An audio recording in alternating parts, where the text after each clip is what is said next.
Hello বন্ধুরা, সবাই কেমন আছো? আশা করি ঈশ্বরের ইচ্ছায় সবাই ভালো আছো। আর আমিও ভালো আছি তোমাদের ভালোবাসাতে। একটা নতুন ব্লগ নিয়ে চলে এলাম। তো এটা ব্লগ ঠিক নয়, সকাল থেকে নয়। তো এরকম বড়বাবু মেথি শাক নিয়ে এসেছিলো। তো মেথি শাকের কী করব ভেবে ভেবে খুঁজে পাচ্ছিলাম না। তারপরে ভাবলাম যে ওর পরেটা করি। আর বড়বাবু বলল যে আমি গাজরের হালুয়া খাবো, তার জন্য গাজরের হালুয়া করব বলে বসে পড়েছি। তো তার জন্য তোমাদের সঙ্গে ভিডিওটা শেয়ার করলাম। একটু লং হয়েছে ভিডিওটা, অবশ্যই শোনো, ভালো লাগবে তোমাদের আশা করছি। তো মেথির পরেটা করার জন্য দেখছো আটা মেথি শাক নিয়ে নিয়েছি। আর ওর সঙ্গে কি দিয়েছি তোমাদের স্কিপ করে গেছি, সেটা অবশ্য ভিডিও তোলা হয়নি, একদম মনেই নেই। তো তার জন্য পরের কোনো দিন এরকম ভিডিও করলে অবশ্যই দেখাবো যে কী দিয়েছি। এবার কীভাবে কীটা দিয়েছি সেটা তোমাদেরকে বলে দিচ্ছি আমি।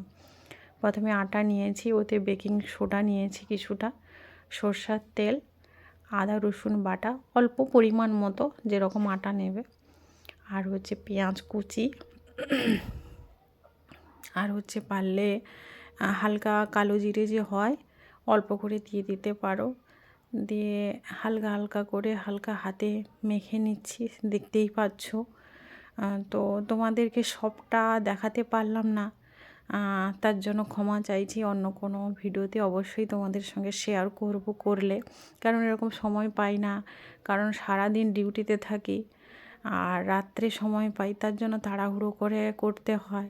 তার জন্য স্কিপ করে গেছি। তোমাদের ভাবলাম যে যেটুকুই তুলেছি সেটুকুই তোমাদের সঙ্গে শেয়ার করি, তাই শেয়ার করলাম। তো দেখতেই পাচ্ছ হালকা হাতে জল দিয়ে হালকা হালকা মেখে নিচ্ছি। আর মেখে সুন্দরভাবে, বেশি শক্তও করবে না আর বেশি পাতলাও করবে না, ঠিক কাদা কাদা টাইপের, হাতে জোড়ে জোড়ে থাকবে সেরকম মাখাবে। তো মাখার পর ওটা কি করবে, হালকা যে সাদা তেল আছে ওই সাদা তেল নিয়ে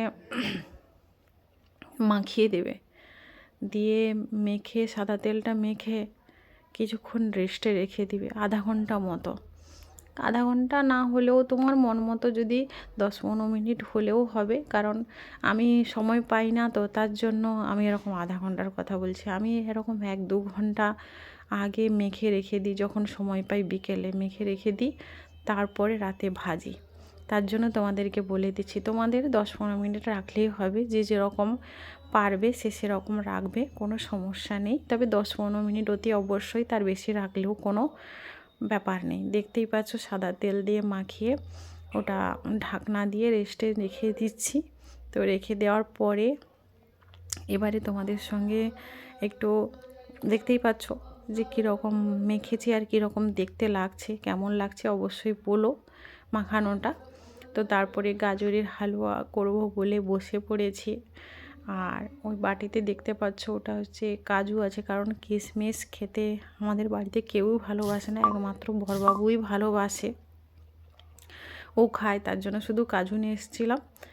আর ওটাতে কী করে দিয়েছি, কী রকম বানিয়েছি সেটাও তোমার স্কিপ করে গেছি, তুলিনি। তো কীটা দিয়েছি তোমাদেরকে অবশ্যই বলবো। আর কাজু বাদাম দেখতেই পাচ্ছ ভেঙে নিচ্ছিলাম। তো সেই সময় আমার একটা ফোন এসেছিলো, কথা বলছিলাম, খুব আর্জেন্ট কল ছিল, তার জন্য কথা বলছিলাম, তাই জন্য চুপচাপ আছি। দেখতেই পাচ্ছ নিচের দিকে মুখ করে আছি। তো সকাল থেকে ওটাতে দিয়েছি গাজরের হালুয়াতে, সকাল থেকে আতপ চাল যে হয়, আতপ চাল অল্প করে 1-2 চামচ ভিজিয়ে দিয়েছিলাম সকাল থেকে।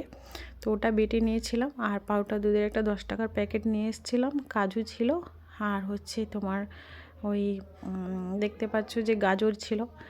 আর ওটা কাজুটা কেটে দেওয়ার পরে ওই গাজর দেখো গ্রেট করে নিয়েছি, কারণ অনেকটাই গ্রেট করে নিয়েছি, অল্প স্বল্প ছিল তোমরা দেখতেই পাচ্ছ, তাই তোমাদের সঙ্গে একটু শেয়ার করে নিলাম যে গাজরটা গ্রেট করার জন্য। যে ছোটো যে ওই যে 10 টাকার ঘষা মেশিনগুলো পাওয়া যায় না, দেখতে পাচ্ছ আমি ঘষছি যেটা, এইরকমতে ঘষবে, তাহলে কিন্তু মানে হালকাতেই অল্পতেই ও মানে সিদ্ধ হয়ে যাবে আর এত মিহি হবে। তো গ্রেট করে নেওয়ার পরে রান্নাঘরে গিয়ে রান্না করছিলাম, সেটাও স্কিপ করে গেছি, কারণ ওতে প্রথমে কাজু বাদামটা ভেজে নিয়ে সাদা তেল, অনেকে ঘি ব্যবহার করলে করতে পারো, সাদা তেল দিয়ে কড়াইতে কাজু বাদামটা হালকা ভেজে নিয়ে গ্রেট করা গাজরে দিয়ে দিয়েছি, ও হালকা হাতে নেড়ে চেড়ে পরিমাণ মতো নুনও দিয়েছি। নুন দেওয়ার পরে তোমাদেরকে অবশ্যই তোমাদের সঙ্গে শেয়ার করব ওটা। তো নেড়ে তারপরে দুধ দিয়ে দিয়েছিলাম, মানে এমনি লিকুইড দুধ, তারপরে পাউডার দুধটা গুলিয়ে তার মধ্যে চালের যে বাটাটা ছিল ওটাও দিয়ে দিয়েছি, আর পরিমাণ মতো মিষ্টি যে যেটা খেতে ভালোবাসো নুন দিয়ে দিয়েছি। দিয়ে রেডি হয়ে গেছে, দেখতেই পাচ্ছ মেথির পরেটা আর হচ্ছে গাজরের হালুয়া। তো খেতে কিন্তু খুব সুন্দর হয়েছিল, সবাই খেয়ে কিন্তু সবার খুব ভালো লেগেছিল। তো তোমাদের কেমন লেগেছে সেটা অবশ্যই কমেন্ট করে বলো। সবাই ভালো থেকো, সুস্থ থেকো।